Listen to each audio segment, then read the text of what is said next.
গণতন্ত্রের সবচেয়ে বড় উৎসব হচ্ছে ভোট। তবে নির্বাচন এলেই এ দেশে কি হবে আর কি হতে যাচ্ছে নানা সব তর্ক বিতর্ক আর থাকে দুশ্চিন্তা।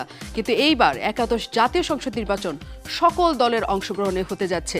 এরই মধ্যে মনোনয়ন পত্র দেওয়া শেষ। বেশিরভাগ রাজনৈতিক দল তাদের ঘোষণা করেছেন মনোনীত প্রার্থীর নাম, বড় বড় রাজনৈতিক দলগুলো। তবে মনোনয়ন পাওয়াই তো শেষ কথা নয়, ভোটের অঙ্ক যেহেতু অনেক জটিল, সেই জটিল অঙ্ক আসলে কার পক্ষে যাবে কিংবা ভোটের হাওয়ায় বা বইছে কোন দিকে, সকল খবর একদম রাজনীতির মাঠ থেকে শুরু করে সংসদ পর্যন্ত সব নিয়ে একাত্তরের বিশেষ আয়োজন ভোটযোগ। আমি নাজনীন মুনি আছি আপনাদের সাথে।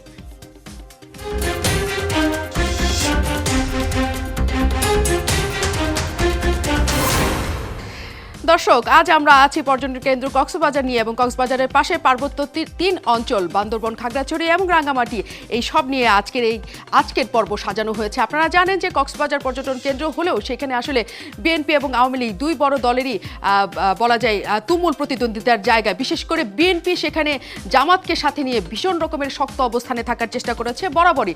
তারপরেও তাদের সেই দুর্গে আঘাত হানার চেষ্টা করেছে আওয়ামী লীগ বটেই। এমন যখন অবস্থা এবং সেই জায়গায় আসলে বিএনপি এবং জামাতের এখন যে অবস্থা এবং জামাতের নিবন্ধন বাতিল হয়ে যাওয়ার পর তাদেরই বা কি অবস্থা, নানা অঙ্ক নানা সমীকরণ সব নিয়ে কিন্তু আমরা আজ কথা বলবো। একই সাথে পাহাড়ের মানুষরা কি কেমন আছে, তারাই বা কি চাইছে, সব নিয়ে আমরা আজ অনুষ্ঠান সাজিয়েছি। তবে শুরুতেই আজ আমরা দেখে আসি এক নজরে কক্সবাজার। কক্সবাজার এবং পার্বত্য চট্টগ্রামে মোট আসন কক্সবাজারে 4টি এবং পার্বত্য চট্টগ্রামে 3টি। যেমনটি বলছিলাম, কক্সবাজারে 1 হচ্ছে চকরিয়া পেকুয়া নিয়ে এবং কক্সবাজার 2 কুতুবদিয়া মহেশখালী নিয়ে, কক্সবাজার 3 কক্সবাজার সদর এবং রামু উপজেলা নিয়ে এবং কক্সবাজার 4 উখিয়া এবং টেকনাফ নিয়ে। বান্দরবান হচ্ছে বান্দরবান জেলা এবং খাগড়াছড়ি হচ্ছে খাগড়াছড়ি জেলা, রাঙ্গামাটি পার্বত্য জেলা নিয়ে এই 7টি আসন। এবং কক্সবাজার 4 আমরা একটু দেখে আসি, উখিয়া এবং টেকনাফ নিয়ে কক্সবাজার 4 এবং আলোচিত, আপনারা জানেন ইদানিং আলোচিত রোহিঙ্গা নিয়ে। এর আগে সেখানকার প্রার্থী এবং সেখানকার যারা জনপ্রতিনিধি তাদের নিয়েও নানাভাবে আলোচিত হয়েছে উখিয়া এবং টেকনাফ। আওয়ামী লীগ এবং জাতীয় পার্টি 2001 সালে 35.19% ভোট পেয়েছিল এবং বিএনপি জামাত ভোট পেয়েছিল 64.81%, প্রায় ডাবল। এবং 2008 সালে আমরা আওয়ামী লীগ এবং জাতীয় পার্টিকে ঠিক উল্টো ফলাফল দেখতে পাচ্ছি। 56.30% ভোট পেয়েছিল আওয়ামী লীগ এবং জাতীয় পার্টি মিলে এবং বিএনপি এবং জামাত তখন পেয়েছিল 43.09% ভোট। আমরা একটু রাঙ্গামাটি দেখে আসি, সেখানে ভোটের ফল 2001 সালে আওয়ামী লীগ এবং জাতীয় পার্টি 38.91% পেয়েছিল, বিএনপি এবং জামাত সেখানে 50.50% ভোট পেয়েছিল। এবং 2008 সালে আওয়ামী লীগ এবং জাতীয় পার্টি যেখানে 44.51% ভোট পেয়েছে, সেইখানে বিএনপি এবং জামাত পেয়েছে মাত্র 21.84% ভোট পেয়েছিল 2008 সালে। আমরা এখন দেখতে চাই আসলে মনোনীত প্রার্থী যারা, তারা কারা কারা আছেন। শুরুতেই আমরা আওয়ামী লীগ এবং তার জোটের প্রার্থীদের দেখে আসি। মহাজোটে যারা মনোনীত প্রার্থী তাদের মধ্যে জাফর আলম আছেন কক্সবাজার 1 আসনে, আশিকুল্লাহ রফিক আছেন কক্সবাজার 2 আসনে, সাইমুম সারোয়ার কমল কক্সবাজার 3 আসনে আছেন, তিনি গত 12 এমপি। এবং একসাথে আমরা দেখতে পেয়েছি শাহিনা চৌধুরী আছেন কক্সবাজারের 4 আসনে, তিনি সাবেক এমপি বদি স্ত্রী, তিনি সহধর্মিণী। আওয়ামী লীগ মহাজোটের মনোনীত প্রার্থী পার্বত্য চট্টগ্রামে যারা আছেন, বীর বাহাদুর উশই সিং বান্দরবনে, তিনি কুজেন্দ্রলাল ত্রিপুরা খাগড়াছড়ি থেকে এবং দীপঙ্কর তালুকদার রাঙ্গামাটি থেকে মনোনীত হয়েছেন। আমরা এখন দর্শক বিএনপি এবং তার জোটের মনোনয়ন একটু দেখে আসি। বিএনপির সম্ভাব্য প্রার্থী যারা, তারা সাচিং প্রো জেরি বান্দরবনে, ওয়াদুদ ভুইয়া খাগড়াছড়িতে এবং দীপেন দেওয়ান রাঙ্গামাটি থেকে বিএনপির মনোনয়ন পেয়েছেন। বিএনপির সম্ভাব্য প্রার্থী কক্সবাজারে যারা আছেন, তারা হামিদুর রহমান আজাদ কক্সবাজার 2 আসনে, শাহজাহান চৌধুরী কক্সবাজার 4 আসনে, অ্যাডভোকেট হাসিনা আহমেদ কক্সবাজার 1 আসনে আছেন এবং লুৎফুর রহমান আছেন কক্সবাজার 3 আসনে। এরা বিএনপির মনোনীত প্রার্থী আমরা কক্সবাজার দেখছিলাম। এবং এটি হচ্ছে আমাদের বিএনপি এবং আওয়ামী লীগের মনোনীত যারা প্রার্থী তাদের নাম আমরা দেখছিলাম। এবং আপনারা জানেন যে বিএনপির জোট আছে আলাদা, আওয়ামী লীগ তাদের জোট আছে আলাদা, সেই জোটের প্রার্থীদেরও নিশ্চয়ই একটা অবস্থান আছে, তাও আমরা অনুষ্ঠান জুড়ে জানার চেষ্টা করব। কিন্তু আসলে পার্বত্য চট্টগ্রাম এবং কক্সবাজারে কি অবস্থা চলছে, সেখানকার ভোটের হাওয়া কোন দিকে? সাম্প্রতিক সময়ে আঞ্চলিক দলগুলোর মধ্যে রক্তক্ষয়ী সংঘাত, পাহাড়ে শান্তিপূর্ণ নির্বাচন নিয়ে কিছুটা সংশয় তৈরি হলো। বড় দলগুলি এরই মধ্যে নির্বাচনের সব প্রস্তুতি শেষ করেছে। ক্ষমতাসীন আওয়ামী লীগ তাদের প্রার্থী চূড়ান্ত করেছে, প্রার্থিতা চূড়ান্তের পথে বিএনপিও। তবে আর আঞ্চলিক দলগুলো কিভাবে নির্বাচনে অংশ নেবে তা কিন্তু চূড়ান্ত হয়নি। প্রণবেশ চক্রবর্তীকে সাথে নিয়ে পাহাড়ের নির্বাচনী হালচাল জানাচ্ছেন মিল্টন আনোয়ার। 3 পার্বত্য জেলার মধ্যে বান্দরবানে ক্ষমতাসীন আওয়ামী লীগের জয়ের ইতিহাস দীর্ঘদিনের। এখানে টানা 5 বারের সাংসদ আওয়ামী লীগের বীর বাহাদুর উশে সিং, এবারেও তিনি প্রার্থী। পরপর 5 বার আমাদের প্রিয় এলাকাবাসীরা আমাদেরকে তাদের কাজ করা, তাদের সেবা করার সুযোগ দিয়েছেন। সেভাবে আমরা কাজ করে যাচ্ছি। আর বিশেষ করে বিগত এই 10 বছরের এই পরপর 2 টার্ম মাননীয় প্রধানমন্ত্রীর দায়িত্ব নেওয়ার কারণেই এই পার্বত্য অঞ্চল অভূতপূর্ব উন্নয়ন হয়েছে।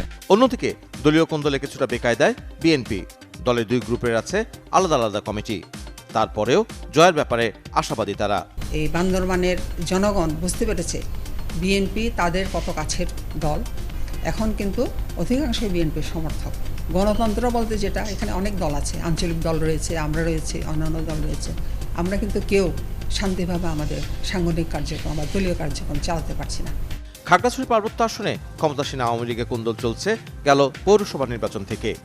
এরই মধ্যে বর্তমান সাংসদ কুজেন্দ্রলাল ত্রিপুরাকে মনোনয়ন দেওয়া হয়েছে।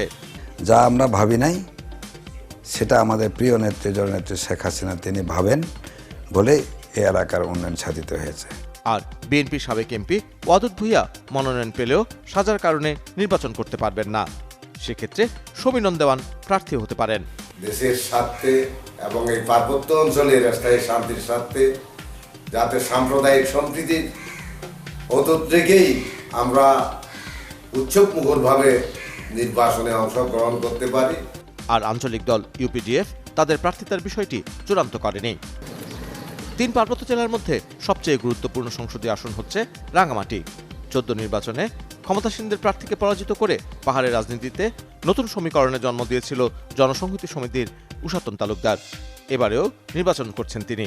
আর আওয়ামী লীগ মনোনয়ন দিয়েছে সাবেক সাংসদ দীপঙ্কর তালুকদারকে। এখন সাধারণ মানুষ উপলব্ধি করছে যে উষাতন তালুকদার এমপি হওয়ার পরে এখানে উন্নয়নের কোনো সময় আসে নাই। উষাতন তালুকদার উন্নয়নের জন্য একটা ইটও ফেলতে পারে নাই। তারা যে সমস্ত ওয়াদা দিয়েছিল নির্বাচনের সময়, এই নির্বাচনের কোনো ওয়াদাই তারা পূরণ করতে পারে নাই।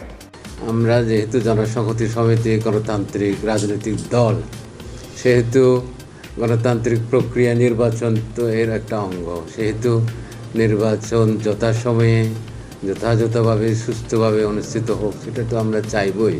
অন্যদিকে বিএনপি থেকে দীপন দেওয়ান, মনীষপন দেওয়ান মনোনয়ন চেয়েছেন। তারাও জয়ের ব্যাপারে আশাবাদী।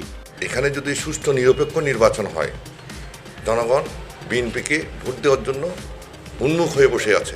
গেল 1 বছরে পাহাড়ে খুন হয়েছেন 45 জন। এই সংঘাত বন্ধ করার জন্যই একটি শান্তিপূর্ণ নির্বাচন হওয়া প্রয়োজন বলছেন চাকমা রাজা। সরকার একটু নজর যাতে দেন বেশি করে, যাতে এখানে নিরপেক্ষভাবে যথাযথভাবে নির্বাচনটি হয়। শান্তিপূর্ণ নির্বাচনের আশা পাহাড়ের মানুষদেরও। মিল্টন আনোয়ার, 71, রাঙ্গামাটি। পার্বত্য অঞ্চলের 3টি পার্বত্য অঞ্চলের খবর আমরা শুনছিলাম এবং সহকর্মী মিল্টন আনোয়ার সেখানকার ভোটের হাওয়া কেমন করে কোন দিকে বইছে তা কিছুটা জানার চেষ্টা করলেন তার প্রতিবেদনে। তবে এর বাইরেও তার কাছে অনেক তথ্য আছে। নিশ্চয়ই সেখানে ভোটের হাওয়া কোন দিকে কেমন করে কার পক্ষে বইছে তা নিশ্চয়ই তিনি আরও বেশি করে জানেন সেখানকার জনগণের সাথে কথা বলে এবং যারা নির্বাচনে প্রার্থী হচ্ছেন তাদের সাথেও কথা বলে। আমরা এখন মিল্টন আনোয়ারের সাথে কথা বলতে চাই, তিনি আমাদের সাথে সরাসরি যোগ দিচ্ছেন। মিল্টন, অনেক ধন্যবাদ আপনাকে, স্বাগত জানাই ভোটযোগে। পাহাড়ের পার্বত্য অঞ্চলের 3টি জায়গায় আপনি 3টি জেলায় আপনি ঘুরে এসেছেন এবং আমরা আপনার যে প্রতিবেদন দেখলাম সেখানে নানা সমীকরণের জায়গা আছে, কিন্তু এর বাইরেও আসলে পার্বত্য অঞ্চলগুলোতে একেবারেই যদি আমি সহজ করে বলি যে আওয়ামী লীগ এবং বিএনপি যদি বড় জোট হিসেবে আমরা ধরি, পাহাড়ের যেসব সংগঠন আছে তারা তো বটেই আছে, কিন্তু বড় 2টি রাজনৈতিক দলের অবস্থান আসলে সেখানে আপনি কেমন দেখছেন? যেহেতু আমরা সবসময় জানি যে পাহাড়ে এক ধরনের মাঝে মাঝে সহিংস ঘটনা ঘটে, সেখানে পাহাড়ে খুনের ঘটনা ঘটে, অনেক সময় সেখানে ধর্ষণের ঘটনা ঘটে, অপহরণের ঘটনা ঘটে এবং পাহাড়ে কিছু মানুষ আছে যারা নিজেদেরকে অনেক বঞ্চিতও মনে করে নানা কারণে। এই সকল সহই আসলে পাহাড়ের মানুষরা কি ভাবছে? মুন্নি, পাহাড়ের যেই ঘটনাটি আপনি জানেন যে পাহাড়ের 3টি আসন এবং 3টি আসনের মধ্যে বান্দরবনে আওয়ামী লীগের এক ধরনের আধিপত্য আছে। টানা 5 বছর তারা সেখানে জয়লাভ করেছে, ফলে বান্দরবনে আওয়ামী লীগের যে আধিপত্য সেটি এক রকমের। খাগড়াছড়িতে সেখানে আঞ্চলিক রাজনীতিটি এক ধরনের, সেখানে ইউপিডিএফ এর এক ধরনের প্রভাব আছে এবং বিএনপি এর এক ধরনের প্রভাব আছে। এবং আজকে উচ্চ আদালত যে আদেশটি দিয়েছে, আপনি জানেন যে যারা 2 বছরের সাজা পেলে যারা নির্বাচন করতে পারবেন না, এবং সেই যে 5 জনের বিরুদ্ধে আদেশটি দেওয়া হয়েছে তার মধ্যে একজন ওয়াদাদ ভুঁইয়া আছেন, তিনি খাগড়াছড়ির থেকে মনোনয়ন নিয়েছেন এবং তিনি মনোনয়নের চিঠিও পেয়েছেন বিএনপি থেকে। ফলে তিনি যদি নির্বাচন করতে না পারেন তাহলে খাগড়াছড়ির যে ভোটের সমীকরণ সেটি কিন্তু এক ধরনের বদলে যাবে। এবং তৃতীয় যে পার্বত্য জেলা রাঙামাটি, যেটিকে আসলে 3 পার্বত্য জেলার মধ্যে রাজনৈতিকভাবে সবচাইতে গুরুত্বপূর্ণ মনে করা হয়, সেই রাঙামাটি থেকে কিন্তু 2014 সালের নির্বাচনে মহাজোট বা আওয়ামী লীগ কিন্তু জিতেনি, সেখান থেকে পার্বত্য জনসংহতি সমিতি প্রার্থী জিতেছেন। ফলে এবারের যে নির্বাচন, সেই নির্বাচনে আওয়ামী লীগ এবং বিএনপির যেই সমীকরণ, সেই সমীকরণ আসলে আমরা যদি বলি মোটা দাগে আওয়ামী লীগ বিএনপি অবস্থান কি সেটি নির্ণয় করা খুব মুশকিল, বিশেষ করে খাগড়াছড়ি এবং রাঙামাটির ক্ষেত্রে। হয়তো বান্দরবনে বিএনপি কিছুটা, আওয়ামী লীগ কিছুটা সুবিধাজনক অবস্থানে আছে, যেহেতু তারা সেখানে দীর্ঘদিন ধরে তাদের এক ধরনের ধারাবাহিকতা আছে সেখানে বিজয়ী হবার।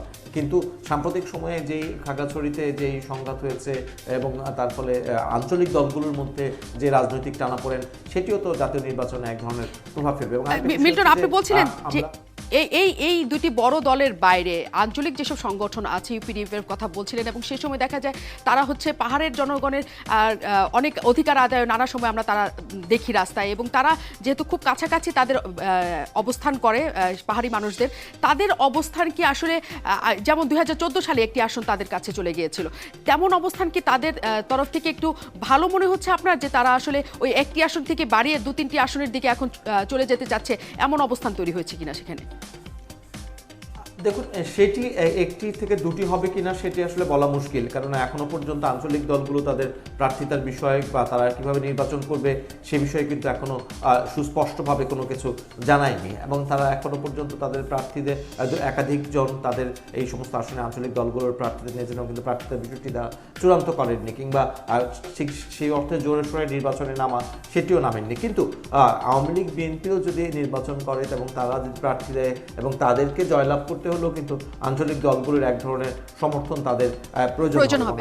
আঞ্চলিক দলগুলো যদি নির্বাচনী না করে, এবং তাহলে সেই ক্ষেত্রে তারা কোন দলের প্রতি সহানুভূতিশীল, কোন দলগুলোকে সমর্থন দিচ্ছেন, সেটা কিন্তু ওইখানকার বড় দলগুলোর জয় পরাজয়ে একটি বড় ভূমিকা রাখবে।